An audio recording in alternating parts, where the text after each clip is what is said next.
ప్రపంచవ్యాప్తంగా కాస్త పేరున్న పాతకాలం నాటి వజ్రాల ప్రస్తావన ఎక్కడొచ్చినా వాటికి తెలుగు నేలతో సంబంధం ఉంటుంది. గోల్కొండ వజ్రాలు అవి దొరికిన ఆంధ్రా గనుల పేర్లు ఆ వజ్రాల చరిత్రలో ఖచ్చితంగా కనిపిస్తూ ఉంటాయి. ఇటీవల భారీ దొంగతనం జరిగిన ఫ్రాన్స్లోని లూవ్రా మ్యూజియంలోని చాలా వజ్రాలకు కూడా ప్రస్తుత ఆంధ్ర, తెలంగాణలతో సంబంధం ఉంది. ఇంతకీ అక్కడ తాజాగా జరిగిన దొంగతనంలో గోల్కొండ వజ్రాలు ఉన్నాయా లేవా? అసలు గోల్కొండ పరిటాల ప్రాంతాల నుంచి పారిస్ వరకు వజ్రాలు ఎలా వెళ్లాయి?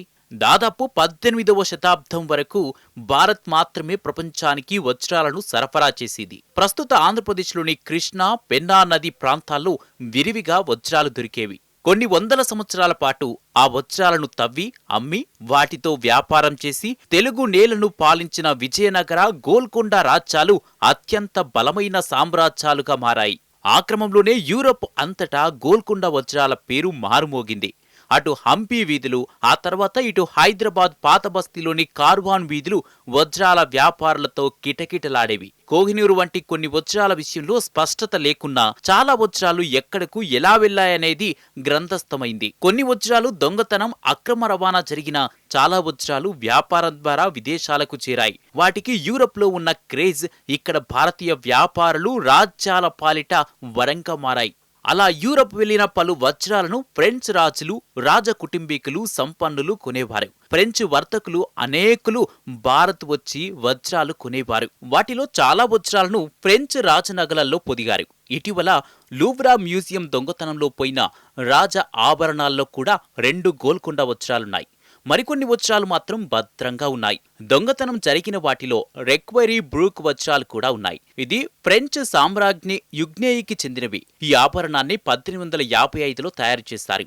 ఇందులో 94 వజ్రాలు పొదిగారు. మజారిన్ 17, 18 అనే వజ్రాలు కూడా అందులో ఉన్నాయి. ఈ 2 మజారిన్ వజ్రాలు గోల్కొండ వజ్రాలని క్రిస్టీ సంస్థ ప్రకటనను బట్టి తెలుస్తోంది. 1661లో ఫ్రెంచ్ రాజు 14వ లూయికి కార్డినల్ మజారిన్ ఈ వజ్రాలనిచ్చారు. ఈ 2 వజ్రాలు గోల్కొండ నుంచి పారిస్ చేరిన విధానాన్ని క్రిస్టీ అనే సంస్థ వివరించింది.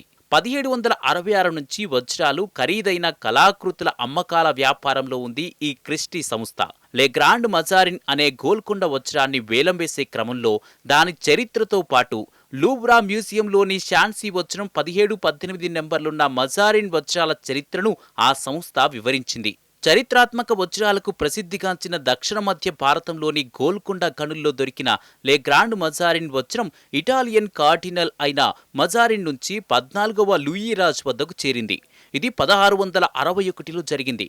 దాంతోపాటే షాన్సీ, ఇతర మజారిన్ వజ్రాలు ఫ్రెంచ్ రాజు చేతికి వెళ్లాయి అని ఆ సంస్థ చెప్పింది.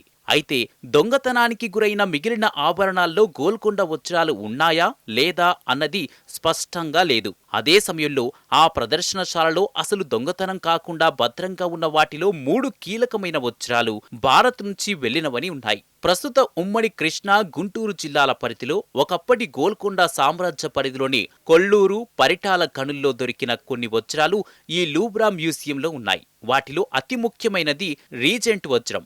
దీని ప్రస్తుత బరువు 140.5 క్యారెట్లు. ప్రపంచంలో ఉన్న అతిపెద్ద మేలైన వజ్రాలుగా పేరున్న వాటిల్లో ఒకటైన ఈ రీజెంట్ డైమండ్ ఉమ్మడి కృష్ణా జిల్లా పరిటాలలో దొరికింది. ఈ వజ్రం భారత్ నుంచి యూరోప్ వరకు చేరిన తీరును the diary of William hedges during is agency in Bengal అనే పుస్తకంలో వివరంగా రాశారు. ఈ రీజెంట్ వజ్రానికే పిట్ వజ్రం అనే పేరు కూడా ఉంది.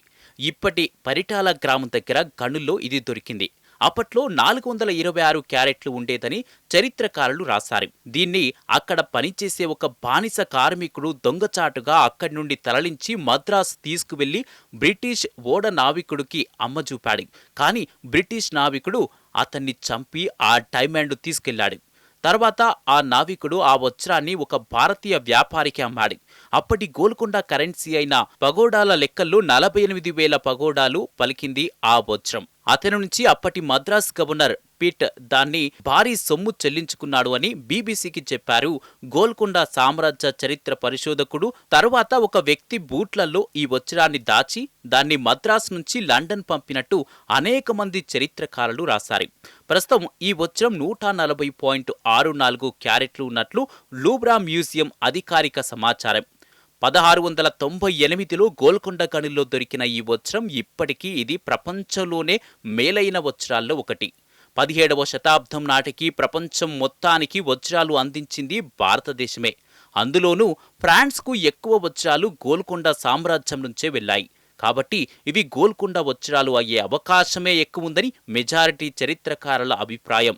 దాదాపు 1200 నుంచి 1800 వరకు కృష్ణా, పెన్నా తీరాల్లో వజ్రాల వేట సాగింది. 18వ శతాబ్దం వరకు సుదీర్ఘ కాలంగా దక్షిణ భారతదేశంలోని దక్కన్ ప్రాంతం వజ్రాలకు ప్రధాన వనరుగా ఉండేది. కోహినూరు మాత్రమే కాకుండా Great Mughal, Regent, Orlov, Nizam, Hope ఇలాంటి వజ్రాలు ఇక్కడే దొరికాయి. ముఖ్యంగా 13 నుంచి 17 శతాబ్దాల మధ్య ఈ వజ్రాల వ్యాపారం వెల్లివిరిసింది. 18వ శతాబ్దం తర్వాతే ఆఫ్రికా, దక్షిణ అమెరికాల్లో వజ్రాల గనులు కనుగొన్నారు. ఆంధ్ర, తెలంగాణలోని కృష్ణా, పెన్నా నది లోయల్లో పెద్ద ఎత్తున వజ్రాలు దొరికేవి. అక్కడక్కడ చిన్న చిన్న గనులు మినహాయిస్తే ప్రపంచానికి ఇదే పెద్ద డైమండ్ వనరు. 1725లో బ్రెజిల్లో గనులు కనుగొనే వరకు అదే పరిస్థితి.